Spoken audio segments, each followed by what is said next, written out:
最強勁之處咧係佢嗰個低頻處理嘅。嗱，佢好嘢就係咧，佢入耳式耳機佢可以做到少少距離感俾我。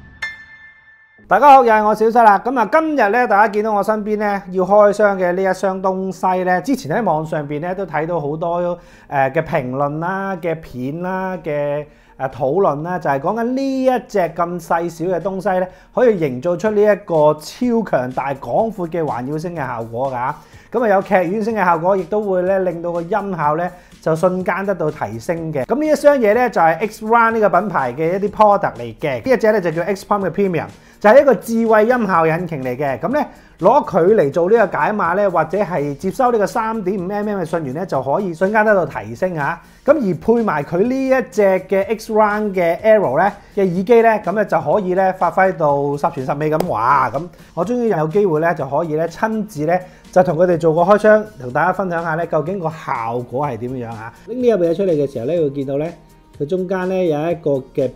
wave 嘅波紋，同埋佢嘅盒咧係做到一個好特殊嘅耳啡效果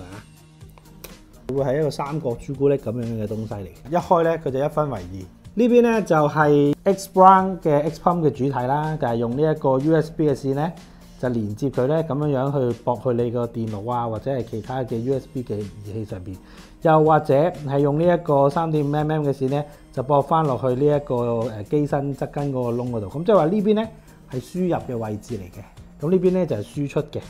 咁呢度咧可以輸出去你嘅耳機啊，或者輸出去藍牙喇叭啊成啊咁樣樣啦。咁呢度有啲咩咧？嗱，一本嘅說明書，咁另外咧就會有個袋，入邊咧就有兩條線嘅，一條 USB 嘅線啦，另外咧就有一條 3.5mm 嘅線，佢都做到好仔細嘅喎，佢用呢個鍍金嚟做嘅。XPump 嘅主體啦，嗱呢度咧亦都係咧，佢有好清楚咧，已經俾大家睇到咧，佢嗰個機身啊嘅每一粒掣嘅功能咧，就可以喺呢個位度其實都已經睇到㗎啦。一嚿咁樣嘅智慧音效引擎咧，就在我手上啦。上方咧就一個 USB 嘅入口啦，側邊咧就會係一個 3.5mm 嘅入口啦。咁跟住之後咧，呢個就係有個輸出，跟住上面有粒掣咁樣。佢好似有兩個版本嘅，舊嗰個版本咧就係冇 Premium 嘅，而家呢個新嘅版本咧就係有 Premium 嘅。提及到咧有好多嘅功能嘅，咁佢產品嘅特色咧包括係話世界最細嘅家庭劇院啊，將兩聲道嘅喇叭配搭之下咧，可以做到非常優異嘅表現啊！可以將環繞嘅音效咧應用喺所有嘅裝置上邊啊，亦都非常細非常輕啦，一個手掌咁大咧就可以放入呢個口袋中咧周圍走嘅。射擊遊戲上邊咧 ，XPump 可以將呢個槍聲嘅方向性變得更為精準啊！豐富音樂之中咧 ，XPump 可以將呢個聲音咧就強化嗰個臨場感嘅。電影方面咧，咁當然可以將電影入邊咧每個細節增強啊！同大家介紹完 XPump 之後咧，咁不如開埋佢隻 XRound 嘅呢個 Aero 耳機咧，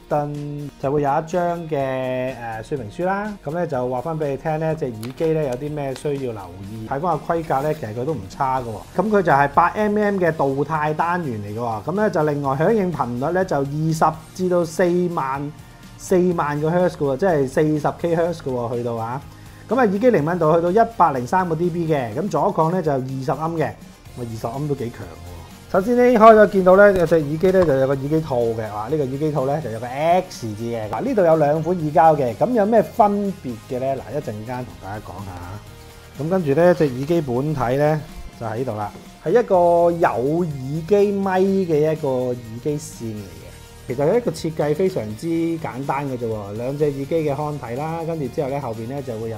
一啲類似螺旋紋咁嘅東西嘅喎。咁你呢一隻耳機咧就係一個4節嘅 3.5mm 嘅插嚟嘅。嗱呢隻 XRound 嘅 Aero 咧就有呢個空氣力學嘅設計嘅入耳式嘅耳機嚟嘅，就做咗好多唔同嘅聲學設計入邊，而且咧亦都有啲咧係專利嘅設計嚟嘅喎。嗱對應唔同嘅音樂情景咧，佢會有一個叫專利單體空氣導流嘅一個技術啊，咁咧就可以令到呢個聲音表現更加良好。咁另外咧，亦都有一個專利高頻強化技術嘅，咁佢就令到嗰個高頻嘅細節咧可以呈現嘅空間感咧更加明顯嘅。另外咧，佢個特殊嘅渦輪阻尼設計，嗰個聲音細節嘅量感咧可以保留得更加好，咁啊令到咧嗰嗰個現場感做得更加豐富咁話。嗰隻耳機本身咧，其實咧亦都係用上咧都幾唔錯嘅呢個物料嘅設計喎，包括咗呢個導態嘅 PET 嘅振膜啦，咁啊高性能嘅外磁結構啦，佢哋就做咗兩隻耳膠出嚟咧，就令到大家咧可以自由去選擇你自己喜歡嘅口味咧，而根據你嘅聽感咧嚟去交換使用嘅。嗱，首先咧，小則咧就用咗呢一個3.5轉呢個 Type C 嘅 converter 咧，就駁咗部 X1，用翻佢嘅3.5線咧，就直接駁落去呢個 X-Round 嘅白色呢個燈咧，就係呢一個細節音效加強啊！咁咧就聽翻咧久保田地新呢一首 High Res 嘅啦啦啦啦 song 先。嗰首歌 file 本身咧，其實都係2496嘅 High Res version 啊，因為佢係 live 嚟嘅，咁所以嗰個音場真係 OK 喎。係闊嘅喎，音壓大之餘咧，佢嗰個 gain 咧好似都係加強咗㗎。哦，嗰啲鼓一嚟咧，其實就令到嗰個成個氣氛咧就出咗嚟啊！嗱，因為橙色燈一撳咧，其實個聲咧就個低頻就再特別加強咗。咁但係咧，嗱去到用聽歌咧，用橙色燈咧，係有啲誇張嘅，低頻係有啲誇張嘅，咁我就唔建議用橙色燈呢一個劇院模式嚟聽歌啦。好啦，咁啊試完咗呢一個3.5之後咧，咁最好啊，梗係由個電話直接經過 USB 由距離去做解碼啦。我就有一條嘅 USB Type C 去呢個 Micro USB 嘅。嗱，一嚟咧，你嘅手機咧就會見到呢一隻嘅 X-Round， 佢而家已經變咗一個咧手機嘅一個超細隻嘅解碼，比剛才3.5mm咧明顯地咧個聲音控制力好咗好多嘅。喺未開任何模式之前，真係冇燈啊！佢出嚟嗰個聲音咧，其實都係原汁原味啊，又冇話特別偏向高中頻，亦都冇話偏向低頻啊，所以成件事係比較上 flat 啲嘅。好，咁我又試下咧，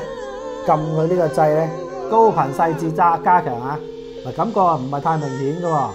嗱，一開劇院模式咧，低頻又係啦，又係成個低頻漲起晒，真係明顯比頭先3.5好嘅。呢一 set 嘢咧，其實係有做過真係即係調聲咧，係有加過一點嘅苦功嘅。3.5mm 嘅控制咧，喺我呢一個 config 入邊咧，冇呢一個USB 解碼咁好，係都爭幾遠下嘅。大家有用呢一個 Type C 嘅手機咧，或者係iPhone 嘅手機咧，其實都應該要用呢個 USB 嚟俾呢一個 X-Pump 做解碼會比較好嘅。除咗手機會聽歌之外咧，當然你要睇下戲㗎啦。聲稱自己咧係一個劇院嘅模組嚟㗎嘛，最好係試下肥咧。YouTube 上邊嘅 Atmos 嘅 demo 片啊，就開埋個橙燈劇院模式，咁咧就試下咧呢一個 Atmos 嘅 demo 片，低音好厚，人聲好厚嘅，有距離感嘅，呢一下似嘅，呢一下似嘅。打波埋你呢個都近。嗱，佢好嘢就係咧，佢入耳式耳機佢可以做到少少距離感俾我。最強勁之處咧係佢嗰個低頻處理嘅。咁嗱，我講嘅佢嘅低頻咧，唔係話真係一啲好聽得出好大單元嘅低頻，但係佢係可以幫手做出一個好頻繁嘅頻率，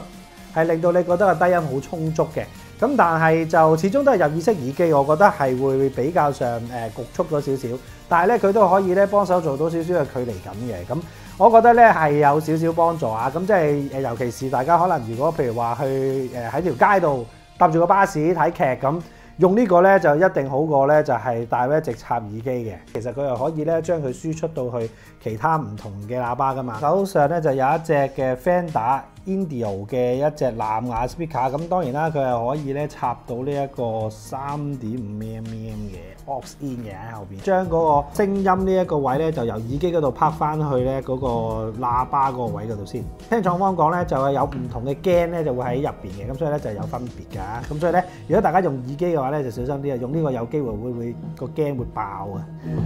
就用緊呢一個高頻強化嘅，試下用嗰個劇院啊。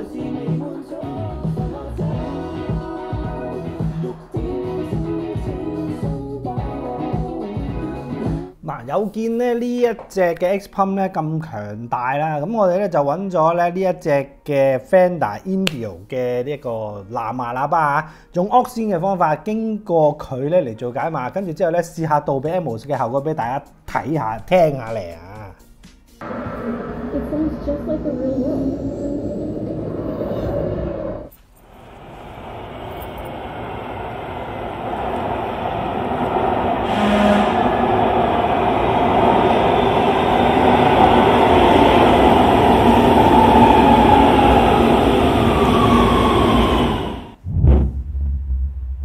嗱，咁頭先咧啱啱咧就同大家咧試咗咧用佢嚟輸出咗呢一隻藍牙喇叭嘅效果啦。咁我覺得咧，如果你屋企平時都會係有啲細喇叭喺台頭啊，或者會係用一啲藍牙喇叭咧嚟可能一路做嘢一路聽歌，或者甚至乎有時攞部 notebook 嚟去睇戲嘅話咧，呢一條 X-Pump 咧其實係正嘅。咁因為咧佢又可以咧幫你嗰一隻嘅藍牙喇叭，一隻好簡單嘅藍牙喇叭，甚至乎只係得一隻單體嘅藍牙喇叭，佢都可以幫你咧做翻出一個立體感嘅 surround 效果嚟嘅。咁咧呢個咧就真係有賴佢嗰個運算法啦。咁啊因為咧其實佢都有 recommend 嘅，佢 recommend 咧大家咧都如果可以嘅話咧都係用 USB 去做解碼咧，個音質嘅音效咧係會相對咧就會比咧用 3.5 嚟得好嘅。咁始終因為你用咗 USB 嘅話咧，其實會用咗呢個數碼嘅數據咧輸入去佢嗰度，咁跟住之後咧語言傳就食盡咧佢嗰個晶片處理翻嗰個聲音能力嗰個功效咧，嗰個優化咗咧，咁啊非常之咁偷冚啊食得嚇。咁所以咧，無論用電腦又好，用手機都好，咁都係超級建議大家用翻呢個 USB 嘅模式去連接佢嘅。咁如果大家真係話喂唔係喎，有時我手機都真係用3.5嘅啫喎，3.5都得。咁咧3.5咧就有啲巧妙位啦。咁如果大家用3.5嚟講咧，大家只需要將手機嘅音壓咧就去到最多一半，咁咧就已經夠啦。因為咧佢3.5食落去咧，佢嗰個音壓嗰個 gain 咧係會相對比較高嘅，放大係比較勁嘅。咁所以咧，佢哋個說明書都有寫嘅，recommend 大家咧喺25至到50之間，即係話一半以下咁樣樣，1/4以上咁樣。佢中間咧你去調一個你覺得咧啱呢一個 X-Round 呢個 X-Pump 出嘅聲音出嚟咧就 OK 㗎啦。咁而佢亦都過癮嘅，咁撳下呢個掣又會出一個唔同 mode，撳下嗰個掣又出個唔同嘅 mode。咁咧就睇戲就我哋會用橙色啦，我建議用橙色咧就真係出嚟個臨場感啊、低頻啊，明顯係輸出係好咗嘅。尤其是頭先我睇嗰段Atmos 嗰段唱歌嗰段咧，一撳出嚟嘅時候個聲效咧其實真係廣闊咗好多㗎。咁明顯地咧就係見到佢係有音效處理上面係有落過下啲功夫嘅。咁聽歌方面咧，我就建議咧，一係咧就熄咗佢，一係咧就白色，咁咧相對出嚟嘅效果咧就會乾淨少少嘅。咁呢一隻嘅 X-Pump 同埋呢一隻 XL 咧，其實夾起上嚟咧，當然係會係絕配啦。尤其是如果你要一啲比較上震撼嘅感覺，而又唔可以用大耳牛，亦都唔可以用喇叭嘅情況底下咧，你用佢嘅耳機咧係會設計上係會真係fit to 佢呢一部嘅 X-Pump 嘅。咁但係當然你話我其他耳機得唔得咧？咁小德試過其他耳機都係有一定嘅效果嘅。咁當然啦，你嘅耳機越靚啊，嗰個低頻出得越靚啊，佢可以俾到嘅嘢亦都係越靚啦。咁呢樣嘢真係即係一分錢一分貨嘅。咁呢一隻嘅 X-Pump 咧，其實個價錢咧就799，而呢一隻 X 嘅 X-Round 嘅 Aero 咧個價錢都就699嘅啫。咁所以咧喺幾百蚊嘅產品入邊咧，其實可以俾得出一個咁小型劇院嘅感覺，大家咧。的而且確咧係一個幾唔錯嘅一個替補方案嚟嘅。咁如果大家喜歡嘅話咧，都可以自己去揾咧相應嘅門市啊，或者係代理咧去問一問喂邊度有得試啊咁樣樣啊。好啦，咁今日呢條片咧同大家分享到嚟呢度啦。如果大家喜歡呢條片，請俾個 like、subscribe 我個 channel，再撳埋我個鐘仔，我哋就會有好嘢俾你睇㗎啦。